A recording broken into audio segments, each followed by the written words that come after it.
Hey guys, Gunwald here, and this is update number 3 on the Viewer's Choice AR-15 build.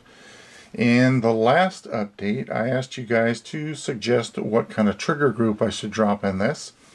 And as you can see here, there is a trigger in there. And oh, by the way, those KNS Spike Tactical anti-rotation pin sets look fantastic on this. You guys made a great choice with that. But anyway, back to the trigger group. I chose the Spikes Tactical Battle Trigger. This is a nickel boron trigger group. And it has about a 5-pound trigger pull. I'm very happy with it.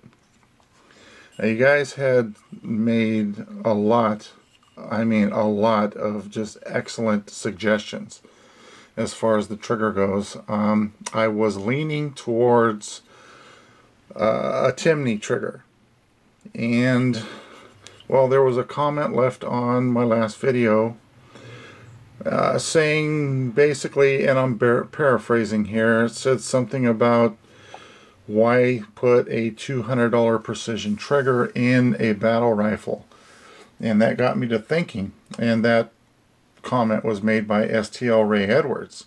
Now, there was a couple of other people that had agreed with his comment, and they left in their comments saying, I agree with what Ray Edwards said. Well, I just so happened to have watched a video. There's a series of videos that I believe it's Hijak86 has put out on do's and don'ts for AR-15s, and the last one had it dealt with trigger groups, and they basically said the same thing. Why put a precision trigger or a two-stage trigger in a battle rifle? Basically, your mil-spec trigger, like the ones that come in the lower parts kit, should be fine, good enough. So I really gave it a lot of thought, and I kind of thought about the direction that this country has been going in, especially with the Obama regime being in office. Stuff could easily hit the fan with the way things are going today. So this could easily become a battle rifle if it's finished before the shit hits the fan. So that's pretty much the reason why I chose that trigger, and I'm very happy with it. It's got a great trigger pull. Like I said, it's about a 5-pound pull. Just fantastic. It feels very nice. It has a great reset. Just very happy with it. Now, you can see there I got a trigger guard installed.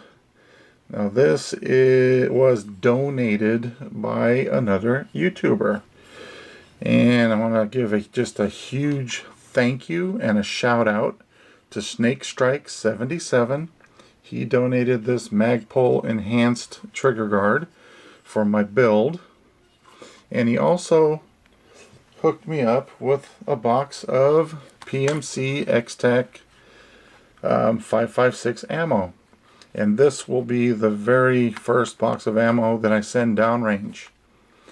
I marked it with SS77 for SnakeStrike77, that way I know which one it was.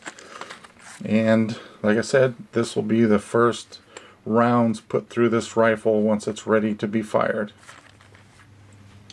So thank you so much, SnakeStrike77. I appreciate this very much. Now, my next task for you guys is buffer tubes. That's what I want to pick up next, a buffer tube. Now, I have a question. Does getting a name brand buffer tube, say Spikes Tactical, Veltor, something like that.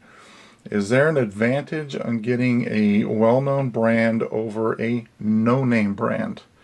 I know they all have the same function, but is one better than the other? So if any of you that know the answer to that, please leave a comment letting me know. You know, if a well-known brand is better than or there's any advantage over a no-name brand. Because like the Spikes Tactical setup with the buffer spring, the buffer, the castle nut, and end plate run about $90, where I can get a no-name setup for about 30. So if you guys could let me know, I would very much appreciate that. And I also want to put a single point sling on here, so if you can suggest a good end plate with a single point sling attachment on there, I'd appreciate that. But that is the next step in this build. So I'll be looking forward to your answers or your suggestions. And I want to thank you guys so much for the suggestions you have made so far. I am just very happy so far with this build. Alright guys, thanks for watching. We'll talk to you later. Goodbye.